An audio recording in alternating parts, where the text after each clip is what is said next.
여기 나오는 이 사마리아라고 하는 것은 여기서는 지역 이름입니다. 사실은 사마리아는 도시였어요. 그러니까 우리나라처럼 이스라엘도 남북으로 이제 갈렸는데 솔로몬 왕 이후로 그러니까 남왕국 그걸 이제 유다라고 부르는데 유다의 이제 수도는 예루살렘, 저쪽 북왕국 수도 북왕국은 이제 이스라엘이라고 불렀습니다. 북왕국 이스라엘의 수도는 사마리아였습니다. 그러니까 이제 그 소위 수도 도시였는데 그 북왕국이 먼저 망합니다. 722년에 그 강대국인 아시리아가 와서 이제 멸망시키고 나서 거기다가 다른 지역 사람들을 이주를 시켜갖고 섞어버려요. 그러니까 이 남왕국 유다 사람들이 아주 멸시합니다. 저거는 이제 섞인 종자들. 그래갖고 이제 멸시하고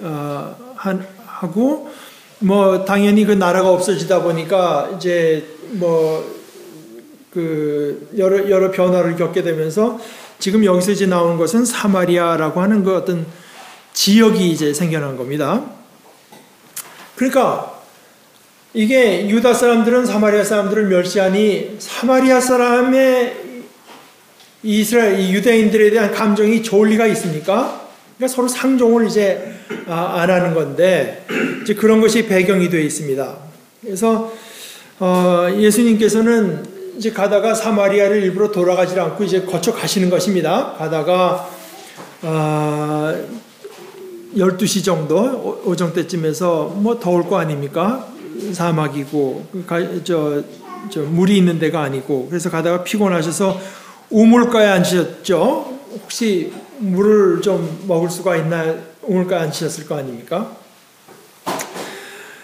근데 이제 한 사마리아 여자가 물을 기르러 나왔다. 대개 이제 하는 말이 되게 물 깃는 거는 올 때는 어떨지 몰라도 갈 때는 무겁고 하니까 이렇게 더운 시간은 피하죠. 좀 선선할 때 이제 왔다 갔다 하는데 이 여자분이 이렇게 오정에 나왔을 때는 뭔가 사람들의 눈을 피하고 싶은 이제 그런 사람이었을 것이다. 그런데요, 이 사마리아 여인, 제가 좋아하는 어떤 목사님 얘기는 참 자기는 이 여인에 대해서 좀 미안한 생각이 늘 든다고 기독교 역사를 통해서 얼마나 많은 사람들이 이 사마리아 여인이 행실이 나쁜 사람이었을 거라고 이제 거라고가 아니라 그냥 행실이 나쁜 사람이었다고 이제 불렀는지 모른다. 근데 성경을 좀 자세히 보게 되면 이 사마리아라고 하는 도시는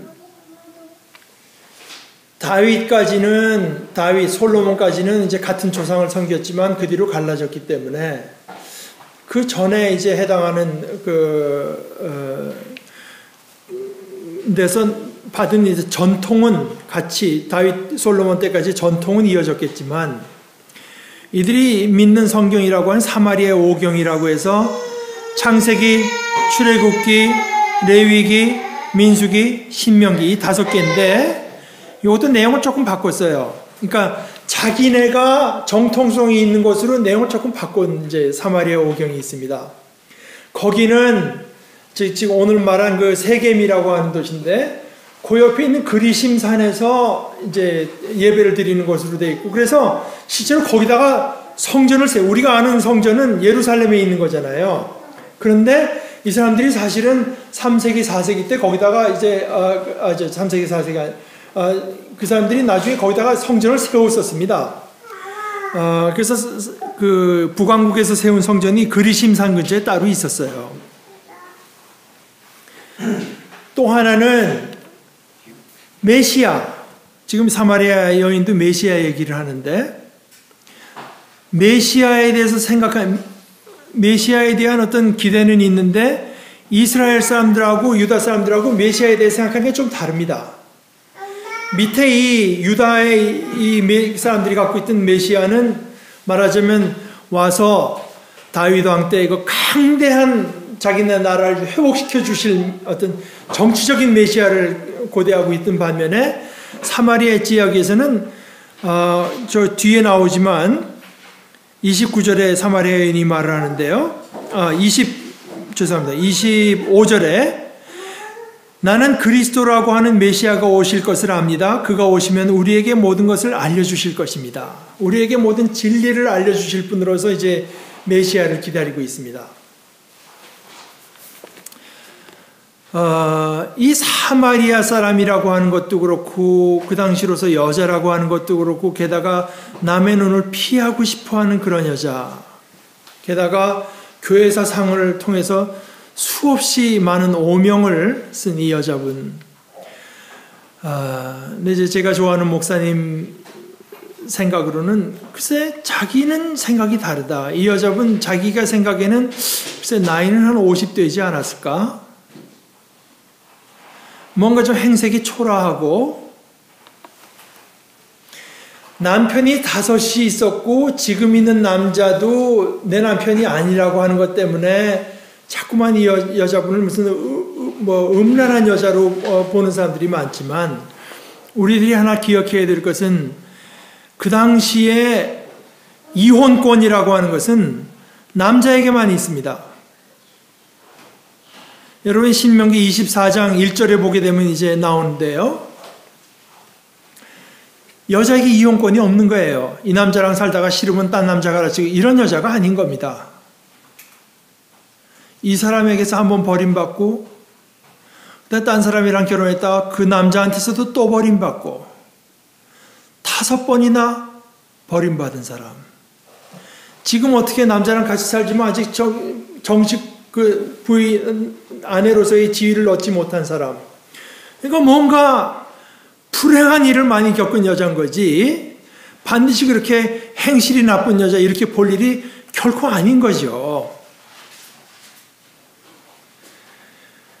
그래서 이제 그 여자가 나타나는데 예수님이 우선 목이 마르니까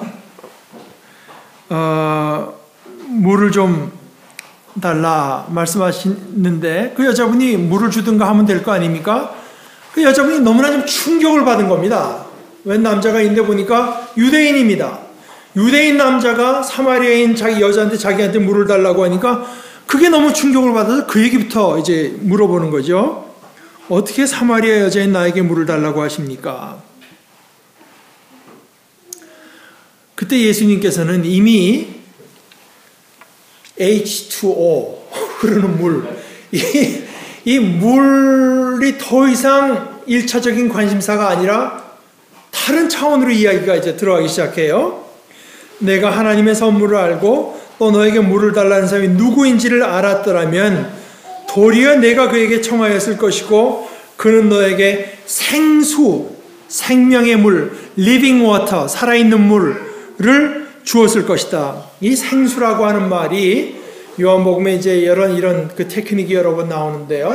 2가지 뜻이 있습니다. 그러니까 첫째는 샘솟 눈물이에요. 흐르는 물, 샘솟 눈물. 고여있는 물이 아닌 샘솟 눈물. 그런데 우리가 뒤에 보다시피 예수님은 샘솟 눈물을 의미할 수도 있는 말을 쓰지만 전혀 다른 의미에서 living water, 생명의 물을 살아있는 물을 말씀하시는 거죠. 근데 아직 여자가 거기까지는 이해를 못합니다. 아니 지금 물이 없어서 여태까지 못 드시다가 지금 해놓고 나서 물을 주겠다고 하니까 그 여자분이 성격은 참 좋은 사람인 거예요. 저 같았으면 이게 무슨 말도 안 돼.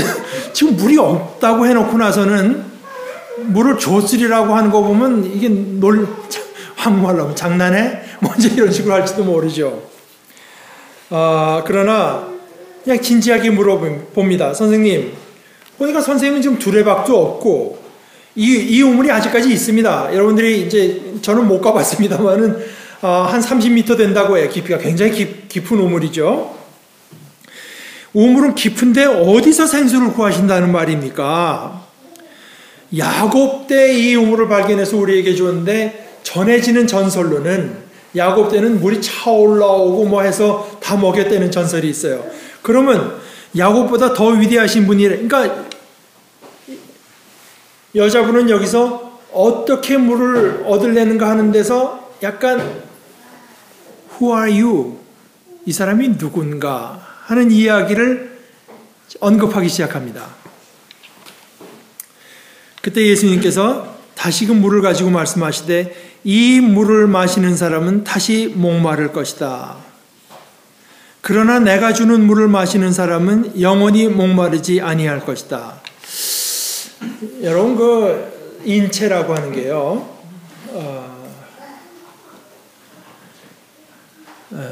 여러분 그 손톱 같은 거는 잘라도 안 아프죠. 그 잘라줘도 몸에 별로 이렇게 해가 안 가기 때문에 안 아픈 겁니다. 머리카락 잘라도 안 아프잖아요. 여러분 속에 있는 내장 같은 것들은 찔러도 아픈 줄 모릅니다. 찔러도. 팽창하면 극심한 통증을 느끼게 돼 있어요. 팽창하면. 여러분 이제 남산 같은 것들에도 계속 쉬지 않고 올라가다 보면 다리가 아프죠. 우리 심장 근육도 그렇습니다. 그러니까 너무 무리하게 쓰고 산소 공급이 딸리게 되면 아파집니다. 그러니까 이런 것들은 창자는 사실 박구에서 이렇게 찔릴 일이 별로 없기 때문에 이 간에서 문제가 생기면 어디가 막히든가 그러면 팽창하게, 그러니까 하나의 그 경고 사인이거든요. 경고 사인이지만 굶주리고 목마른 것, 특별히 목마른 것은 이것은 고통 중에서도 뭔가 지금 내 생명의 위협을 감지하는 하나의 증세입니다. 목마르 죽겠는 겁니다. 이것이 지속되면 내가 생명을 잃을 수도 있겠다고 하는 그것을 이제 감지하는 작동이라고 할 수 있죠. 이 물을 마신 사람은 다시 목마를 것이다. 이것은 단순히 목마르다고 하는 것뿐만 아니라 극심하게 목마르다고 할 때 그것은 이제 죽음과 관련되어 있습니다. 그러나 내가 주는 물을 마시는 사람은 영원히 목마르지 아니할 것이다. 그 H2O라고 하는 것은 우리에게 해갈을 주지만, 그러나 그 H2O로 얻는 해결은 일시적이고 잠정적이고 불완전한 것입니다. 그러나 예수님께서 주시는 물은 다시 말씀드리지만 생명에 관련된 것인데, 그 물은 그 사람 속에서 영생에 이르게 하는 샘물이 될 것이다. 다시 영원히 목마르지 아니할 것이다.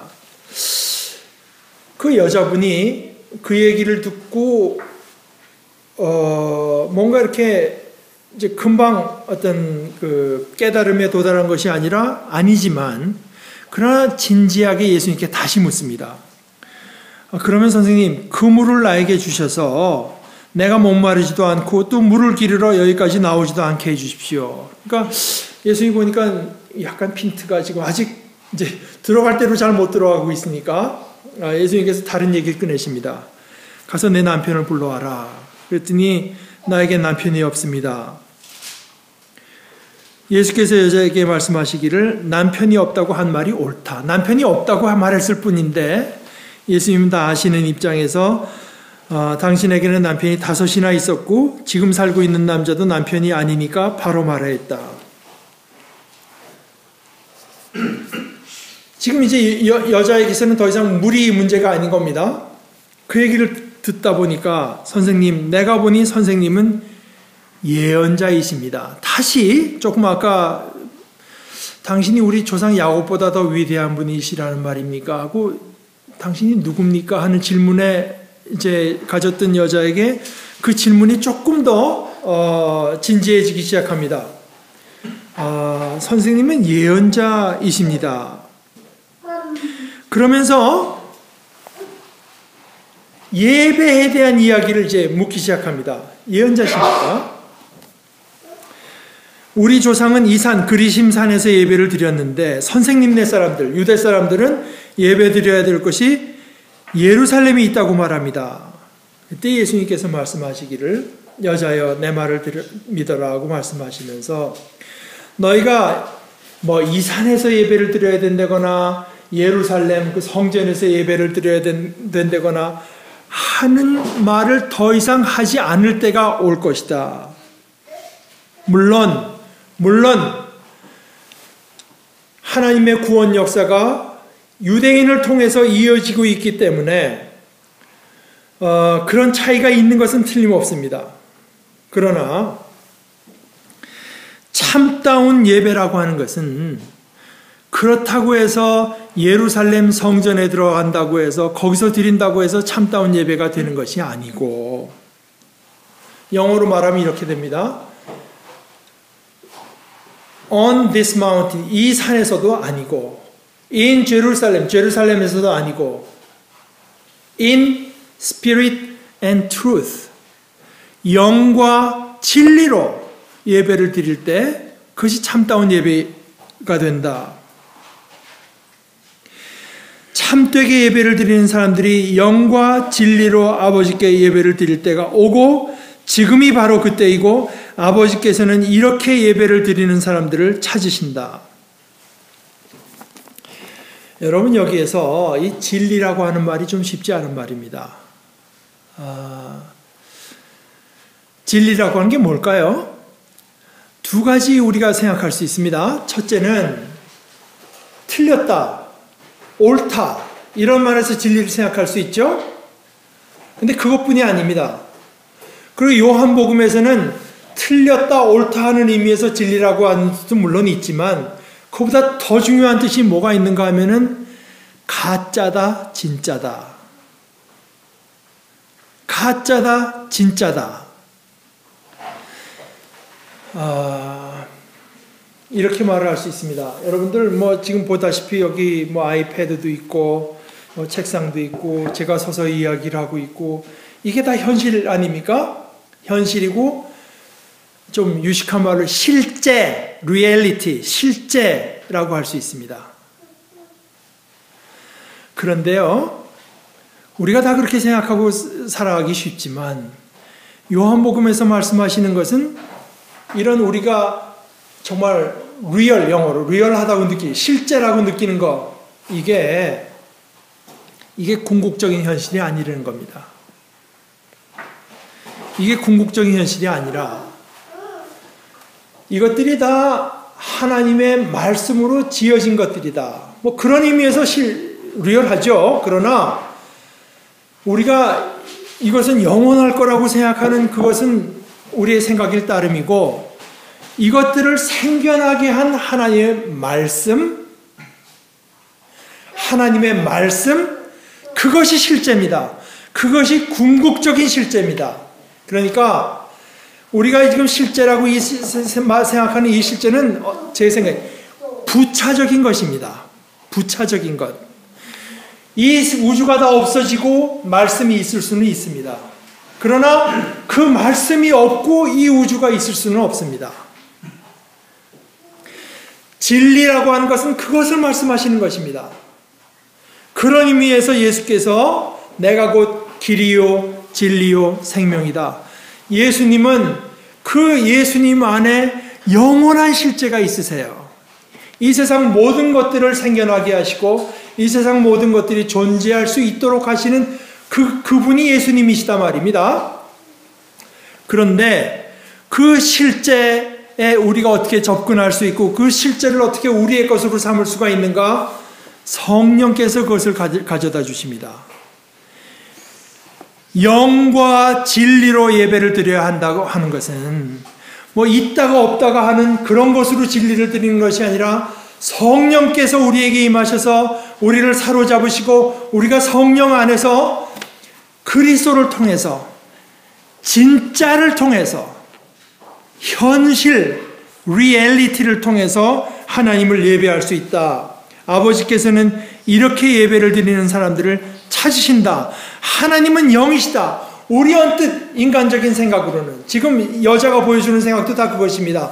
여자는 다 물밖에 모르죠. 처음에 H2O밖에 모르다가 예수님께서 그걸 마셔도 다시 목마르겠지만 내가 주는 물을 마시면 영원히 목마르지 아니할 거라고 하니까 좀 특수한 물이 있나?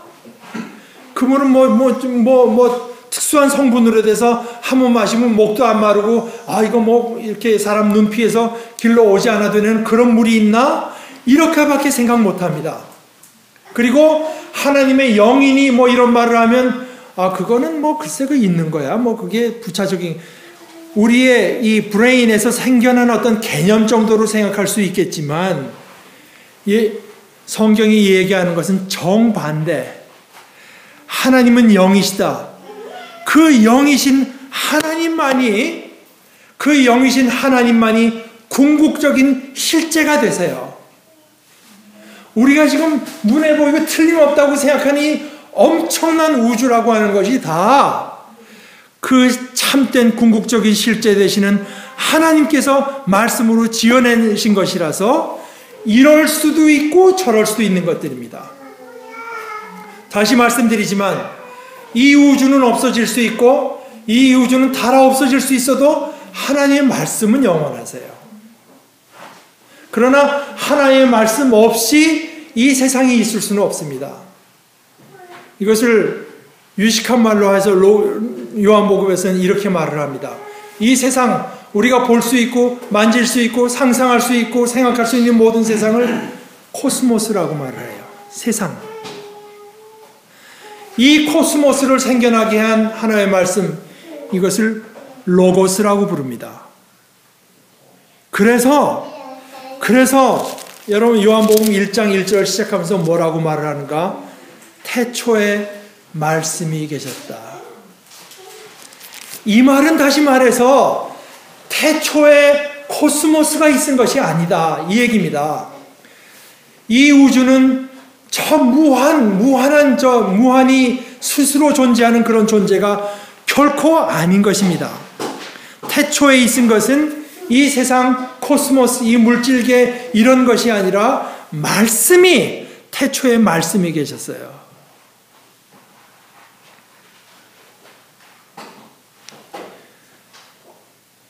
하나님은 영이시다. 그러므로 하나님께 예배를 드리는 사람은 영과 진리, 그 말씀의 세계, 그 영의 세계, 거기가 진리의 세계입니다. 로 예배를 드려야 한다.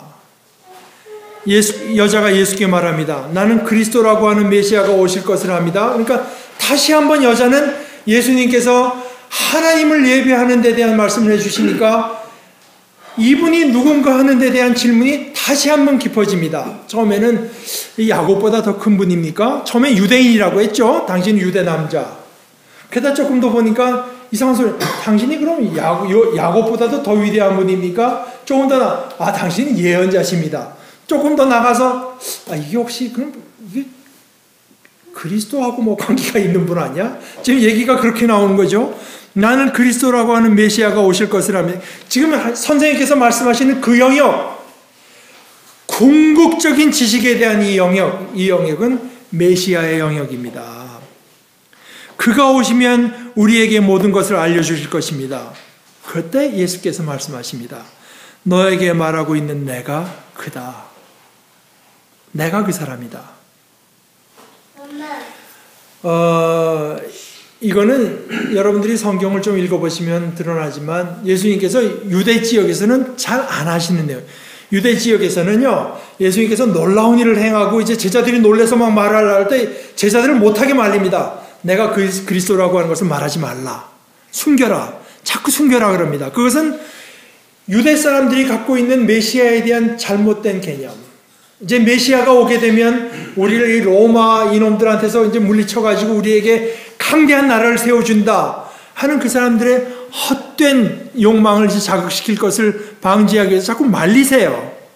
그러나 이 사마리아 여인에게는 그런 그릇된 메시아가는 없습니다. 거기에 대해서 말씀하세요. 너에게 말하고 있는 내가 그다.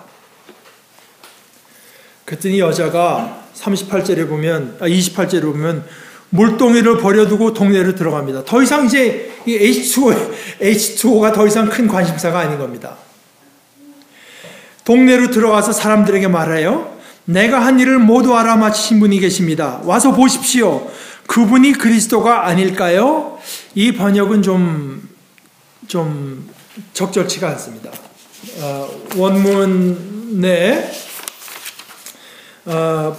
그 번역은 부정적인 대답을 기대하는 질문입니다.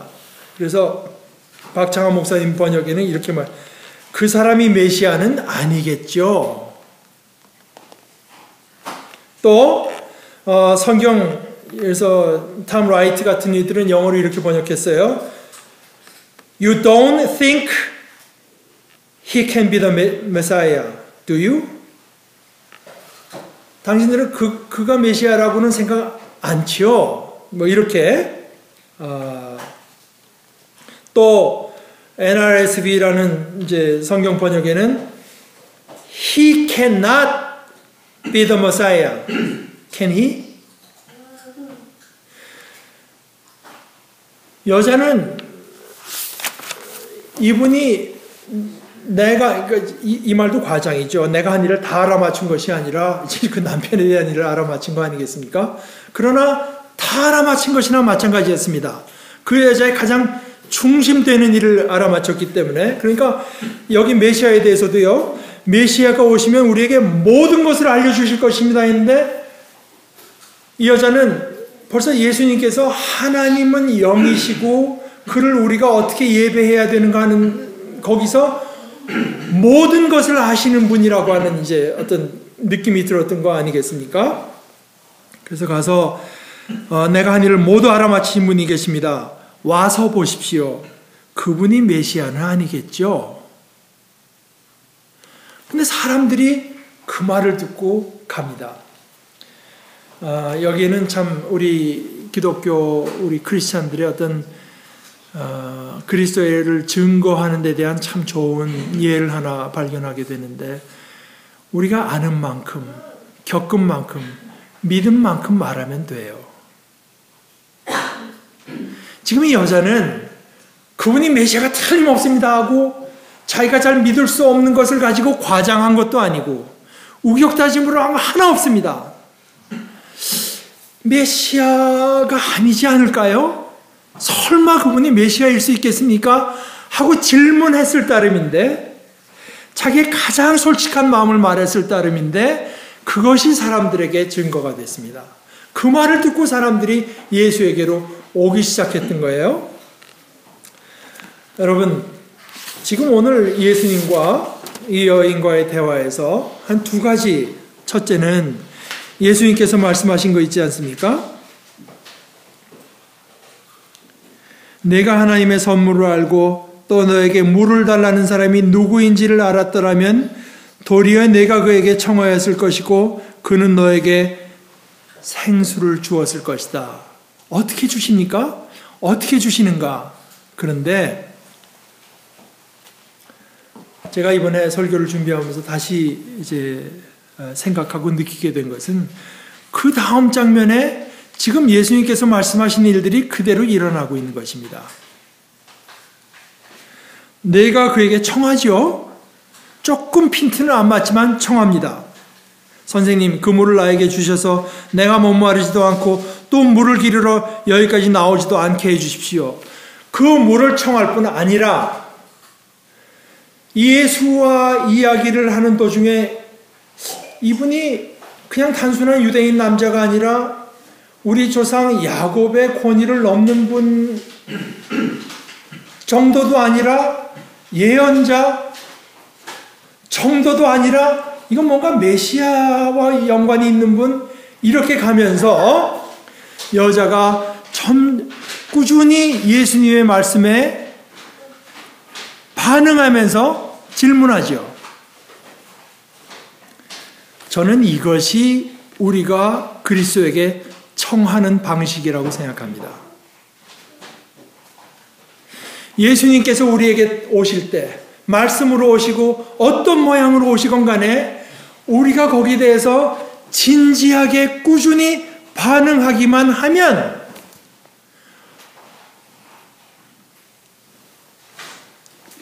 우리는 영생에 이르는 샘물을 얻게 됩니다.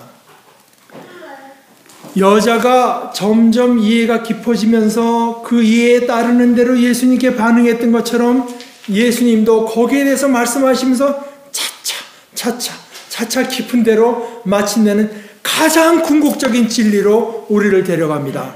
하나님은 영이시다. 하나님께서는 지금도 그 영과 진리로, 영과 참으로 자신에게 예배를 드리는 사람들을 찾고 계시고 그렇게 예배를 드려야 한다 하는 궁극적인 진리, 이것이 영생인데요. 그리스도 안에서 성령께서 가능하시게 하는 대로 성령을 힘입어서 그리스도 안에서 하나님을 예배하면서 사는 것이, 이것이 영생입니다. 다른 것이 영생이 아니라, 예배한다고 하는 것은 납작 엎드리는 건데 하나님을 높이고 하나님을 하나님 되게 하는 것, 그 하나님이 내 앞에 계십니다 하는 것을 믿고 고백하면서 맛보면서 살아가는 것, 그게 영생입니다. 그래서 오늘 이 이야기를 보면서 저는 예수님께서는 이렇게 생수를 주시는구나 하는 것을 깨닫게 돼요.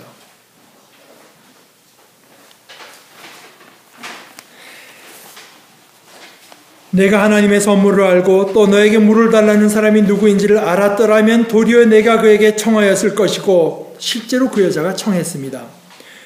그는 너에게 생수를 주었을 것이다. 실제로 그 일이 그 뒤에 이어지는 대화를 통해서 일어났습니다.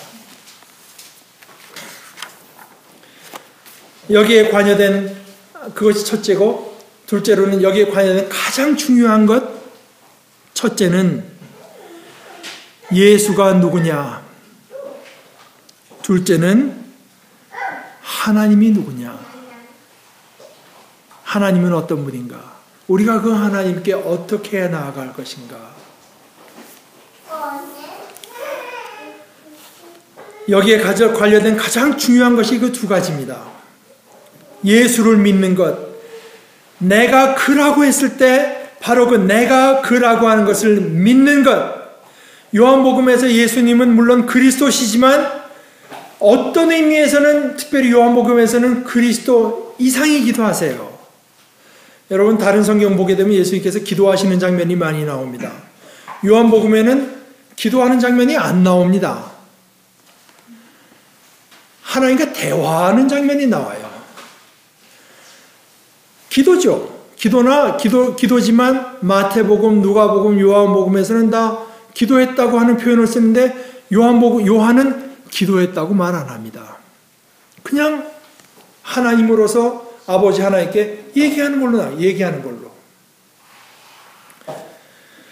하나님으로부터 보냄받았다는 의미에서 그리스도인 것은 틀림없지만, 하나님과 하나 되신 분, 하나님과 동등하신 분으로서 하나님의 독생자시고 하나님 되신 예수를 믿는 것, 그리고 그 예수를 힘입어서 그 예수 안에서 하나님 앞에, 하나님께 나아가서 궁극적 실제 되시는 하나님, 영이신 하나님 앞에 헛것이 아닌 진짜로, 이것은 성령으로만 가능한 것인데요, 궁극적 진짜, 실제, 궁극적 현실이신 하나님, 다시 말해서 영이신 하나님께 성령 안에서 성령을 통해서 예배하는 것, 이것이 영생이고, 이것을 우리에게 주시는 성령이 바로 영생에 이르게 하는 샘물이 되는 것입니다. 이 질문 앞에서 모든 질문들이 다 사소해져 버리는 것은 아니지만 부차적인 것으로 밀려나고 말아요. 내가 유대인인가 사마리아인인가, 내가 남자인가 여자인가, 내 지금 형편이 지금 비참한가 그럴듯한가, 또는 예루살렘 가서 예배드려야 되나, 저 그리심산에 가서 예배드려야 되나, 가톨릭 교회 가서 예배해야 되나, 어디 작은 데 가서 예배해야 되나, 이런 질문들이 다 부수적인 것으로 밀려나고 말아요. 하나님은 영이시니 그리스도 안에서 성령을 힘입어서 그 하나님께 예배하는 것만이 참된 예배가 된다고 하는 이 생명의 진리 앞에서 다른 모든 질문들이 다 곁으로 밀려나고 말게 됩니다. 여러분, 우리 삶 속에서도 그리스도, 여러분에게 다가오시는 그리스도의 모습이 반드시 있을 것입니다. 거기에 대해서 진지하게, 가장 솔직하게 반응하면 반드시 하나님을 만나게 되어 있습니다. 반드시 하나님을 만나게 되어 있고 반드시 영생을 얻게 되는 진리를 오늘 말씀에서 우리들이 다 발견할 수 있기를 바랍니다.